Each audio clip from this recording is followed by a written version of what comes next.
de nuestro amado pastor Iván Villacampis. Adelante, pastor. Todo el tiempo es suyo. Gracias, mi hermano. Sí. Ahorita que dice mi hermano Oscar, todo el tiempo es suyo. Entiendo que es relativo porque revisando el mensaje de hace 8 días, hermanos, siempre llego a casa y hago la edición del video para subirlo al canal. Y ¿cuánto creen que duró el sermón? 1 hora con 13 minutos. No, una disculpa, mis amados hermanos, pero bueno, la palabra de Dios es importante y era un tema muy importante, hermanos, el tema de los débiles en la fe. De alguna manera, todos nosotros tenemos ciertas áreas en nuestra vida en donde tenemos dificultades o somos débiles en algún aspecto, hermanos. ¿Por qué? Porque hay temas que nuestra conciencia nos dice que no son, pero son áreas, hermanos, que no nos deben de dividir. Ese es el punto de Pablo. No nos deben de separar, no nos deben de llevar a rechazar a quien pues ve las cosas de una manera distinta. Y poníamos muchísimos ejemplos, ¿no? ¿Se acuerdan? Que si las hojaldras, que si el arbolito de Navidad, que si el tipo de música y cuántas otras áreas, hermanos, que son simplemente puntos de vista que están influidos desde luego desde nuestro contexto, muchas veces familiar, cristiano, de donde hemos venido. Y eso quiere decir que Pablo está volviendo a hablar que la vida cristiana se vive ¿en qué? En comunidad, no en aislamiento, no en individualismo, en comunidad. ¿Y vivir en comunidad, hermanos, es fácil? ¿Es sencillo? No es sencillo. Nadie ha dicho, y Dios sabe que no es sencillo vivir en comunidad.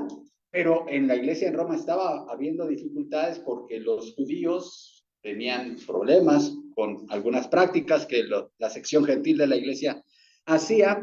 Dice Pablo, ¿cuál es la conclusión que veíamos en Romanos capítulo 15? Por tanto, recibíos los unos a los otros. Recibíos los unos a los otros. Es decir, no se rechacen. No porque uno coma carne de puerco, ya va a ser tu enemigo. ¿No? O sea, si para ti comer carne de puerco es algo que no deberían comer los cristianos, no deberías tú comer carne de puerco. Pero tu hermano que sí come carne de puerco no es tu enemigo, es tu hermano, porque en Cristo no deberías rechazarlo. ¿Deberías qué? Recibirlo. Ese es el punto de Pablo en Romanos 14, todo el capítulo y hasta los primeros 7 versículos del capítulo 15. Pero ahora les invito, hermanos, a abrir sus Biblias en Romanos capítulo 15 y vamos a continuar con la lectura hasta el versículo 33. Ustedes sigan con su vista, yo leo a partir del versículo 8. Pues os digo que Cristo Jesús vino a ser siervo de la circuncisión para mostrar la verdad de Dios, para confirmar las promesas hechas a los padres y para que los gentiles glorifiquen a Dios. Por su misericordia, como está escrito, por tanto, yo te confesaré entre los gentiles y cantaré a tu nombre. Y otra vez dice, alegraos gentiles con su pueblo. Y otra vez, alabad al Señor todos los gentiles y magnificadle todos los pueblos. Y otra vez dice Isaías, estará la raíz de Isaí, el que se levantará a regir los gentiles esperarán en él. Y el Dios de esperanza os llene de todo gozo y paz en el creer, para que abundéis en esperanza por el poder del Espíritu Santo. Pero estoy seguro de vosotros, hermanos míos, de que vosotros mismos estáis llenos de bondad, llenos de todo conocimiento, de tal manera que podéis amonestaros los unos a los otros.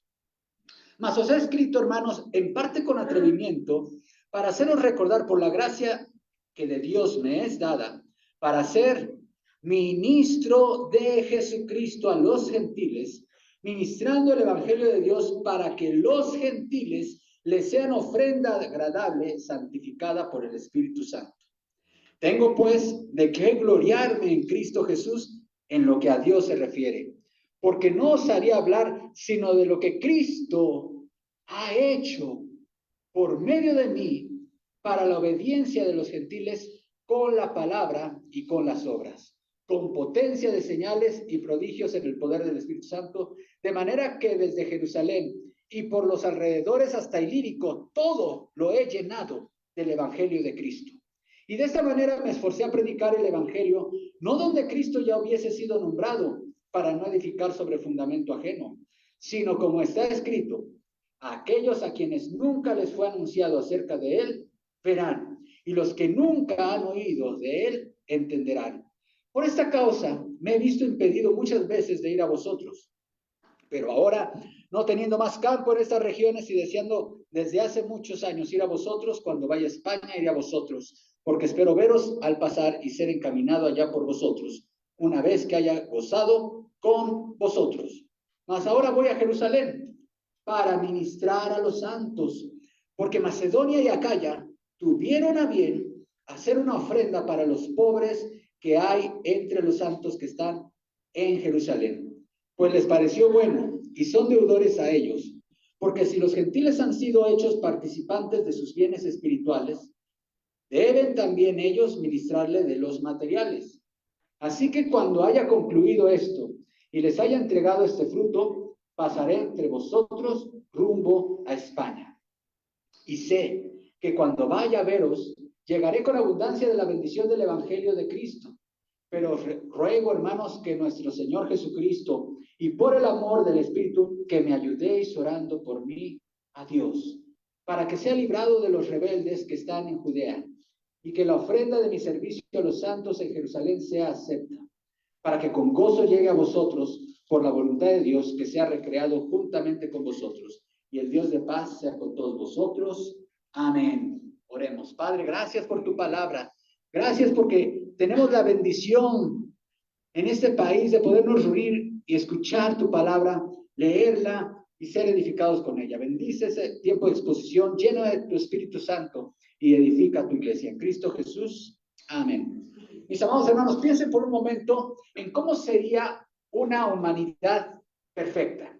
Todos hemos soñado alguna vez, y desde tiempos muy antiguos, la gente ha soñado en una humanidad perfecta. ¿Y por qué soñamos en una humanidad perfecta? Porque la humanidad que está habitando este planeta no es perfecta, ¿cierto o no? No es una humanidad perfecta. Hay enfermedades, hay violencia, hay delitos, hay inseguridad, hay pobreza. Y entonces, ¿cuál sería? Piensen por un momento, ¿qué características tendría esta humanidad perfecta? ¿Cómo serían, por ejemplo, las relaciones entre los seres humanos en esa nueva humanidad? ¿Cómo sería, existiría, por ejemplo, violencia en cualquier forma? ¿Existiría, no sé, homicidios, asaltos? ¿Habría en esa humanidad nueva una relación nociva, por ejemplo, con seres de otra especie de la creación de Dios? ¿Crueldades? No. ¿Habría, por ejemplo, violencia hacia los ríos, los mares, como lo hay? No. Pero, ¿qué creen, hermanos? Miren, el ser humano siempre se ha imaginado o ha pensado que el ser humano puede construir sin Dios una humanidad perfecta. ¿Sí? Y hay muchas corrientes políticas y filosóficas que hablan de eso. Pero no ha podido. No se ha podido erradicar el hambre en el mundo. Estadísticas en salud marcan que incluso en países como México, las muertes por desnutrición se cuentan por millones. Que hablamos de la seguridad, de la violencia, de muchos otros aspectos que nos lastiman y nos hieren como sociedad humana, hermanos. El ser humano, por más que ha podido avanzar en el conocimiento en muchas áreas, no ha logrado construir esa humanidad perfecta. Pero hay una buena noticia. Dios lo está haciendo. Dios está construyendo, creando en Cristo una nueva humanidad. ¿No les da gozo eso, hermano? Y eso lo está haciendo aquí y ahora.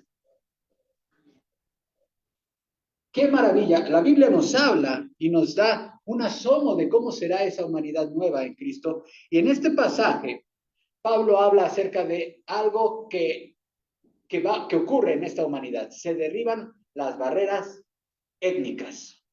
¿No es cierto que eso es algo que nos separa hoy? El color de la piel, el idioma, el lenguaje. Hay mucho racismo, la clase social, el clasismo, ¿sí? Y muchas otras cosas que el hombre justifica para rechazar a su prójimo. Pero en Cristo Jesús, lo veíamos en la clase de hoy de escuela dominical, ¿verdad? No hay que judío ni griego, ni bárbaro ni escita, ni varón ni mujer, sino que todos somos uno. ¿En quién? En Cristo, mis amados hermanos. En Cristo. Esa es la nueva humanidad. Y cuando les digo que aquí y ahora la está creando el Señor, es porque la iglesia es justamente esa esfera visible de un reino que sí será consumado en el futuro y esperamos su consumación en la segunda venida de Cristo. Pero hermanos, el reino de Dios está aquí y ahora. Amén. En la iglesia, en el pueblo visible de Dios. Por tanto, hermanos, la iglesia debe ser un reflejo, un anticipo del cielo, un anticipo de esa humanidad perfecta en donde no hay barreras raciales, étnicas, culturales. No es porque tú tienes algún título universitario, eres menos, ni porque tú vienes de una etnia indígena y te vistes a la usanza de tu etnia, te rechazo. No, eso en la iglesia no existe, no debería existir, hermanos. ¿Por qué? Porque somos el reflejo de esa nueva humanidad que Dios está creando en Jesucristo. Así que quiero compartir, hermanos, este mensaje acerca de la nueva humanidad con tres verdades que nos da ese pasaje que acabamos de leer. Primero, primer punto, Dios se convirtió en un servidor de su pueblo. Porque la nueva humanidad está caracterizada por el servicio, mis amados hermanos, por el servicio. Punto número 2, Dios comisionó a Pablo y lo hizo su servidor. Y punto número 3, Dios nos llama a ti y a mí a servir a los pobres, a servir a los más desfavorecidos de este planeta. Vamos a ver, en primer lugar, hermanos, este primer punto. Dice el versículo 8. Pues os digo que Cristo Jesús vino a ser siervo de la circuncisión. Cuando dice de la circuncisión se refiere de los judíos, entiéndase así, de los judíos, del pueblo judío, para mostrar la verdad de Dios, para confirmar las promesas hechas a los padres y para que los gentiles glorifiquen a Dios. Pensemos por un momento en esto, hermanos.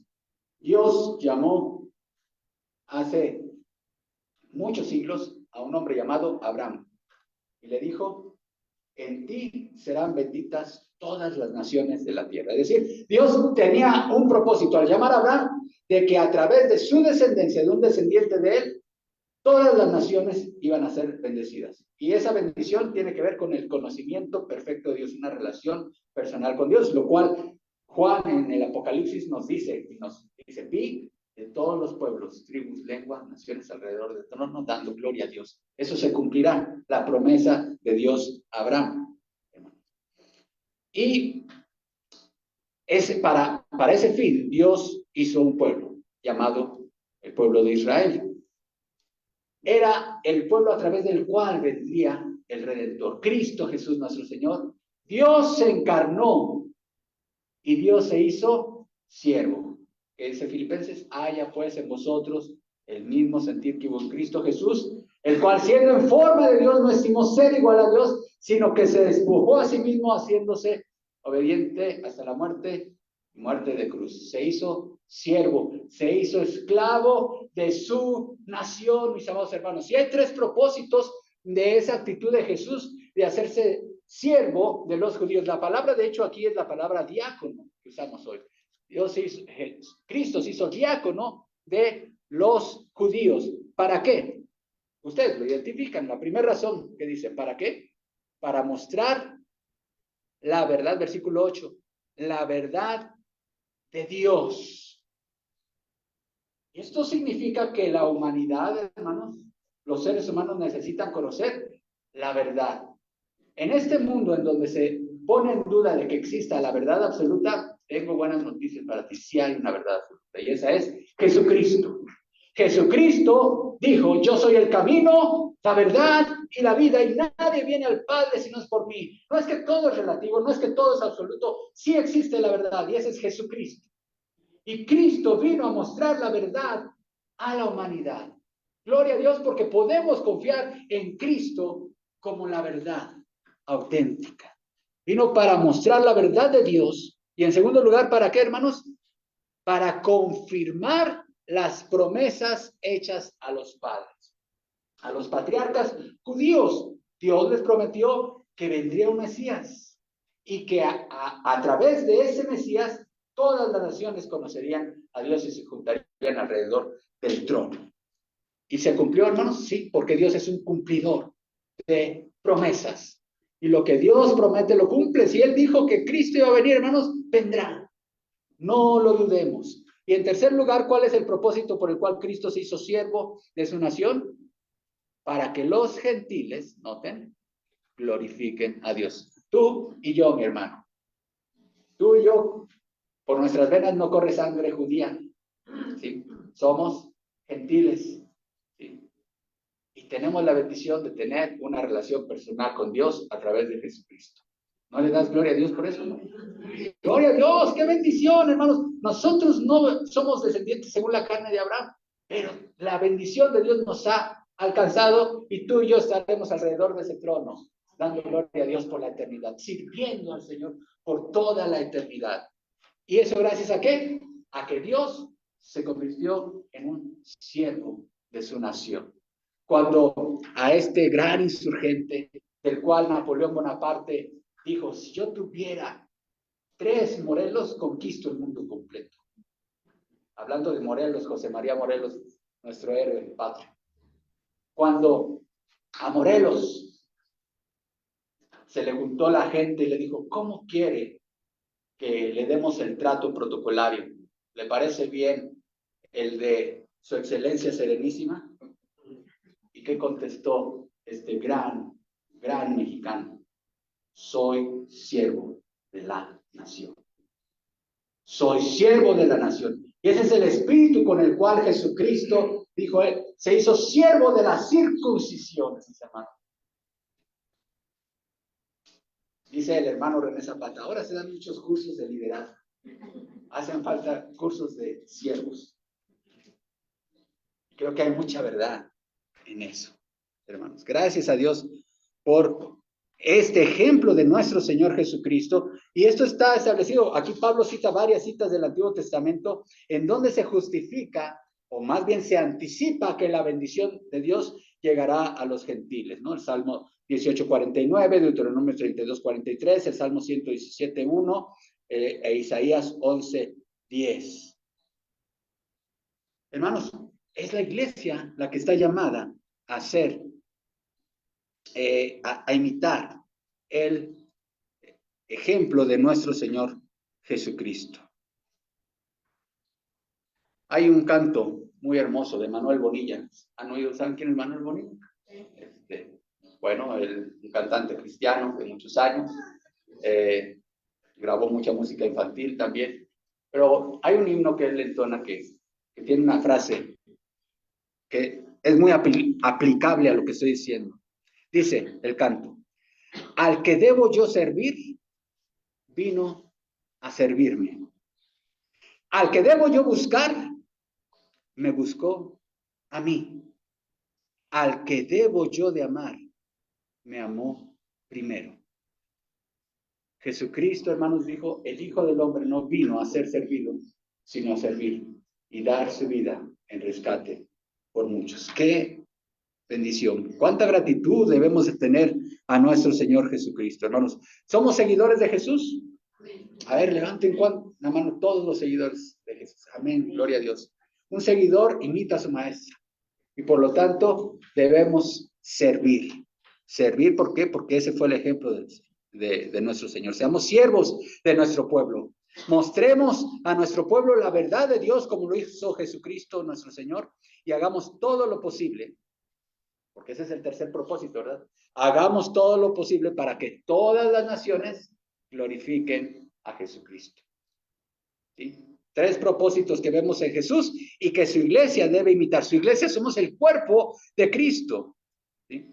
Seamos siervos de nuestro pueblo, mostremos la verdad de Dios y hagamos todo lo posible, todo lo que esté en nuestras manos para que todas las naciones conozcan a Dios.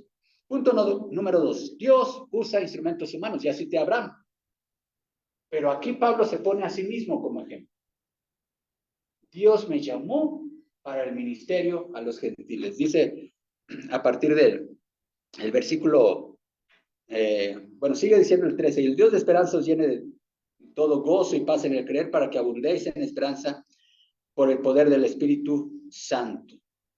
Pero estoy seguro de vosotros, hermanos míos, que vosotros mismos estáis llenos de bondad, llenos de todo conocimiento, de tal manera que podéis amonestaros los unos a los otros. Mas os he escrito, hermanos, en parte con atrevimiento, para haceros recordar por la gracia de Dios, y aquí me detengo, hermanos, noten, por la gracia que Dios me es dada para ser ministro de Jesucristo a los gentiles, ministrando el evangelio de Dios para que los gentiles les sean ofrenda agradable, santificado por el Espíritu Santo. Ya vimos, Dios está construyendo, creando una nueva humanidad en Cristo, pero ya vimos el ejemplo de nuestro Señor Jesucristo, que se hizo siervo de la nación, siervo de su pueblo, pero también Jesucristo nuestro Señor llamó a un hombre llamado Pablo y le dio la comisión de ¿qué? De llevar su mensaje al pueblo gentil, a todos los que no son judíos. Pablo es conocido como el apóstol a los gentiles. Pero vean cómo Pablo estaba bien consciente de cuál era el trasfondo de su llamamiento. Versículo 15. Por la gracia de Dios que me es dada. Hermanos, cualquier siervo de Dios está ahí por sus méritos, porque a lo mejor obtuvo un título de teología en algún seminario, ¿no? O porque quizá es muy bueno, y a veces es bueno enfocarse, y hemos enseñado aquí en la iglesia acerca de la importancia de ver los requisitos, ¿verdad? Pero ni siquiera el que cumplan los requisitos es porque eso significa un mérito para estar en el ministerio. ¿Qué decía Pablo? Es la gracia. ¿Y qué significa gracia, hermanos? Don no merecido. Un favor que no mereces. Hermanos, ningún pastor, ningún misionero o misionera, nadie que ha estado en el ministerio, es más, nadie de ustedes, hermanos, que a lo mejor no tienen un llamado al ministerio específico, pero que sirven al Señor con sus dones, no es por sus méritos, hermanos, no es por nuestros méritos, es por la gracia de Dios, mis amados hermanos. Que nunca se nos olvide que todo esto es la gracia de Dios. Dice versículo 16, para ser ministro de Jesucristo, para ser ministro de Jesucristo a los gentiles, ministrando, nuevamente, ministro de siervo, ministro de siervo, sirviendo con el evangelio de Dios para que los gentiles les sean ofrenda agradable, santificada por el Espíritu Santo. Por lo tanto, hermanos, Pablo está haciendo uso del lenguaje del Antiguo Testamento. Yo traigo una ofrenda a Dios, pero siempre que le vamos a ofrecer algo a Dios, debemos de estar seguros de que seamos aceptos. ¿Sí? ¿Por qué? Porque si ustedes leen el capítulo 1 de Isaías, es una reprensión de Dios a un pueblo que era muy fiel en guardar todo el sistema de sacrificios. Guardaban las fiestas, el calendario religioso, lo llevaban muy al pie de la letra y ofrecían los sacrificios y todo. Pero, ¿qué estaba pasando en esa generación a la cual le predicó Isaías? ¿Estaban siendo aceptos ante Dios esos sacrificios, mis amados hermanos? No. Dice el Señor en palabras muy duras, cansado estoy de soportar sus sacrificios, sus lunas nuevas, sus días de reposo, sus holocaustos y todo lo que me vienen a ofrecer, dice, me tiene hastiado. Qué palabras tan duras, hermanos, porque eso puede ocurrir también en el pueblo del nuevo pacto. En el pueblo del nuevo pacto puede ser que tu canto de adoración a Dios rebote aquí y no se acepta ante Dios, o Dios lo rechaza. ¿Por qué, hermanos? ¿Se acuerdan del Sermón del Monte? ¿Se acuerdan que en el Sermón del Monte Jesús está dando un mensaje donde anticipa cuál es el principio que rige en el reino donde él reina? Los principios éticos de su reino. Y bajo este esquema, él dice, por tanto, si traes tu ofrenda al altar y ahí te acuerdas que tu hermano tiene algo contra ti, ¿qué debes de hacer? Deja ahí tu ofrenda y ven. ¿Qué dice? Reconcíliate. Porque ya veíamos hace 8 días en el mensaje, los cristianos creemos en un Dios reconciliador, no un Dios enemistador, sino un Dios reconciliador. Por lo tanto, es inconcebible que alguien se diga ser seguidor de Cristo, que es quien nos reconcilió con Dios, y no esté dispuesto a la reconciliación. Entonces dice, el Señor dice, deja ahí tu ofrenda, ahí delante del altar, y ve, reconcíliate con tu hermano. No dice, ve y haz más grande la enemistad con tu hermano, sino ve y reconcíliate con tu hermano, y entonces ya reconciliado, ven y presenta tu ofrenda, porque solamente así serás acepto. Por lo tanto, vean cómo aquí habla de una ofrenda acepta en esta nueva humanidad que Dios está creando, para que los gentiles sean ofrenda agradable, santificada por el Espíritu Santo. Tengo pues de qué gloriarme en Cristo Jesús en lo que a Dios se refiere. Dice Pablo, yo no tengo derecho a presumir por ser apóstol, porque ya dije que es por la gracia de Dios. Pero si algo puedo gloriarme es en lo que Dios ha hecho. Vean, sigue la misma línea en el versículo 18, porque yo no osaría, es decir, Pablo dice, yo no me atrevería a hablar sino de lo que Cristo ha hecho. ¿Quién lo ha hecho? Cristo.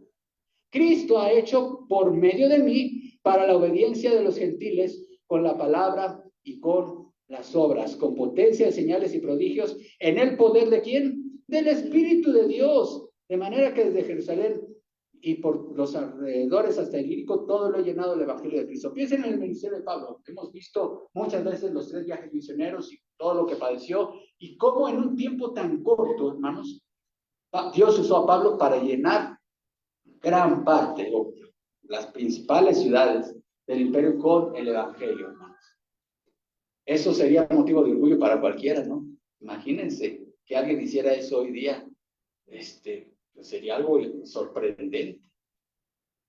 Pero con los recursos que había, que era barco, pues ahora hay otros medios de comunicación más eficaces.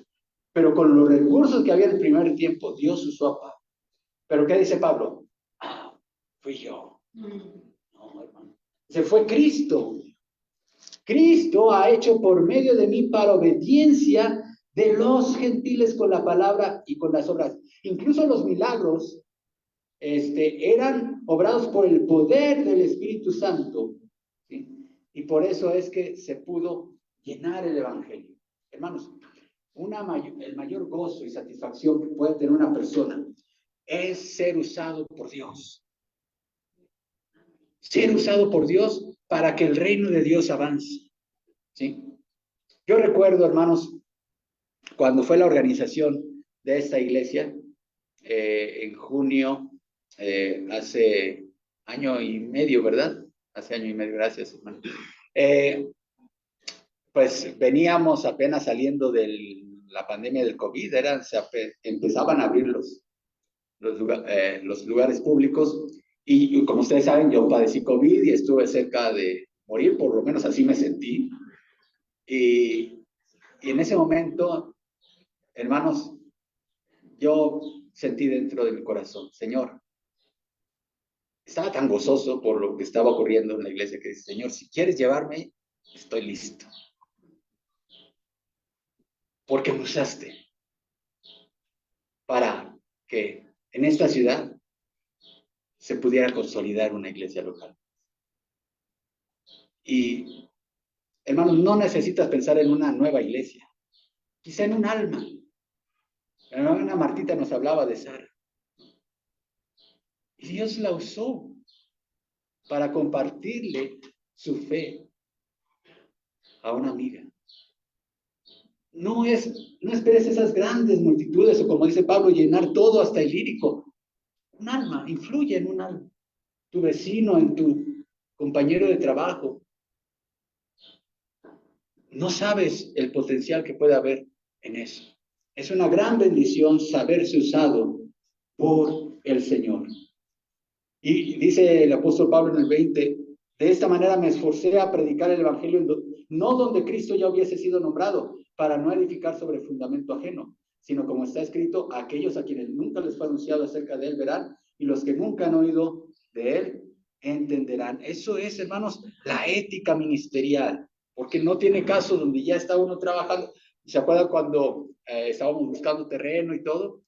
Pues qué caso tiene irnos a poner junto a una iglesia. Peor sería de la misma fe, imagínense.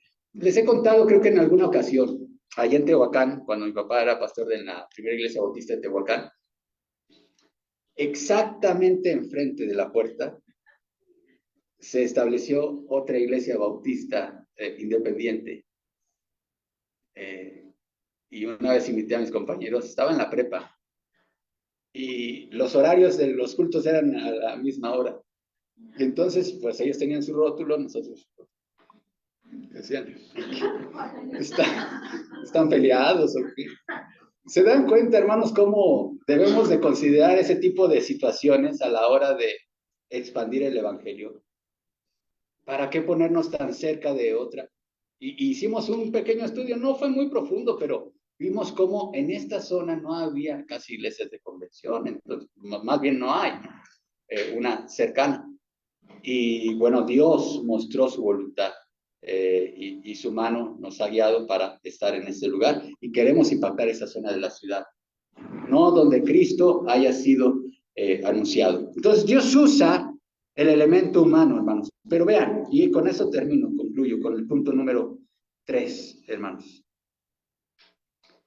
La misión integral, la estrategia. ¿Cómo está Dios creando una nueva humanidad en Cristo? Con dos. Su estrategia es básica. Y realmente yo no hablaría de dos porque es la misma. Voy a usar dos palabras griegas. ¿Me permiten usar dos palabras griegas? ¿Sí? Es la primera palabra es el kerigma, ¿sí? Que significa proclamación.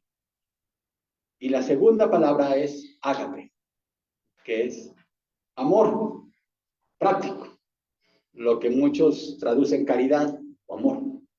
Esa es la estrategia con la cual Dios está creando una nueva humanidad. Y Pablo, en los últimos versículos ya vimos que Pablo les escribe a los de Roma, a esta iglesia que no había visitado, por cierto, y dice, quiero ir a Roma, pero ustedes no son mi destino final. ¿Cuál era el destino final? Ya lo vimos, más lejos. Lo que eran las columnas de Hércules, donde era el fin del mundo para los antiguos. España. España. Ahí quería ir Pablo. Pero de pasada quiero ir a Roma. Quiero pasar por Roma, pero no he podido, dice Pablo. No he podido, he hecho muchos intentos. Y ahora estoy ocupado en algo. ¿En qué estaba ocupado Pablo? ¿No?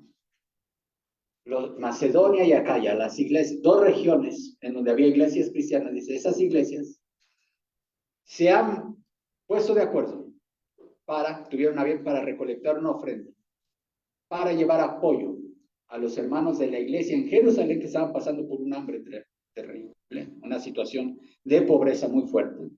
Dice, y entonces yo voy a ministrar a través de la entrega, el envío de esta ofrenda a la iglesia de Jerusalén, a los pobres en Jerusalén. pero después de cumplir esa misión, iré a Roma. Lo que no sabía Pablo era cómo iba a ir. Una buena noticia, Pablo, viajarás gratis. No te costará el boleto. Esa es la buena. La mala es que irás preso. Pero sí va a ir, sí llegó a Roma. Y, hermanos, ¿cómo estamos haciendo la misión? Así igual, predicando el evangelio y ayudando a los pobres, porque no puede ser de otra manera, hermanos. Por mucho tiempo las iglesias evangélicas estuvieron divididas, sobre todo a principios del siglo XIX, con todo esto de modernismo teológico que se implementó. La reacción ante el modernismo que cuestionaba la veracidad de las escrituras, decían que los milagros no eran verdaderos milagros, etcétera. Decían, bueno, entonces, ¿cuál es la misión de la iglesia cristiana? Pues solamente la filantropía. Y entonces la reacción desde el fundamentalismo, ¿cuál fue? No, pues es el querigma, la proclamación del evangelio. Y entonces había ahora dos posiciones, ¿no? Los que solamente ayudaban a los pobres sin predicarles a Cristo y los que no ayudaban a los pobres sino solamente predicaban a Cristo. Eso no es lo que nos llama el Señor. El evangelio, el querigma y el ágape deben de ir juntos, mis amados hermanos. Sí proclamar a Jesús, pero ¿cómo lo hacía Jesús, hermanos? Él tenía compasión de las multitudes, de sus necesidades físicas, de su hambre, de su situación de pobreza. Hermanos, miren, la Biblia nos habla de que Dios es un Dios para los pobres. Desde el antiguo pacto vemos, incluso en los libros de la ley, hay muchas enseñanzas. Levítico 19:10, no lo busquen, nada de estas citas busquen, solamente escuchen. En Levítico 19:10, no rebuscarás tu viña ni recogerás del fruto caído de tu viña, para el pobre y para el extranjero lo dejarás, yo Jehová vuestro Dios. Deuteronomio 15:7, cuando haya en medio de ti menesteroso de alguno de tus hermanos en alguna de tus ciudades en la tierra de Jehová tu Dios te da, no endurecerás tu corazón ni cerrarás tu mano contra tu hermano pobre. Deuteronomio 15:11, porque no faltarán menesterosos en medio de la tierra. Por eso yo te mando diciendo, abrirás tu mano a tu hermano pobre y menesteroso en la tierra. Deuteronomio 24:14 y 15. No oprimirás al jornalero pobre y menesteroso, ya sea de tus hermanos o de tus extranjeros que habitan en tu tierra dentro de tus ciudades. En su día les dará su jornal y no se pondrá el sol sin dárselo, pues es pobre y con él sustenta su vida para que no clame contra ti a Jehová y sea en ti pecado. Deuteronomio 26:12. Cuando acabes de diezmar, fíjense que había de los 3 diezmos que había en el antiguo pacto, uno era específicamente para los pobres. Cuando acabes de diezmar todo el diezmo de tus frutos en el año tercero, el año del diezmo, darás también al levita, al extranjero, al huérfano y a la viuda, y comerán en tus aldeas y se saciarán, mis amados hermanos. Había un compromiso en la ley de Dios de atender la pobreza física, material, social que había. Y ese compromiso continúa para el pueblo del pacto. Vemos también ejemplos de eso en la literatura sapiencial de las Sagradas Escrituras, en el Salmo 9:9.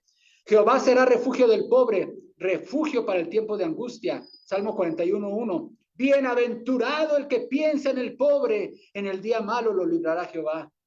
Salmo 72:13. Tendrá misericordia del pobre y del menesteroso y salvará la vida de los pobres.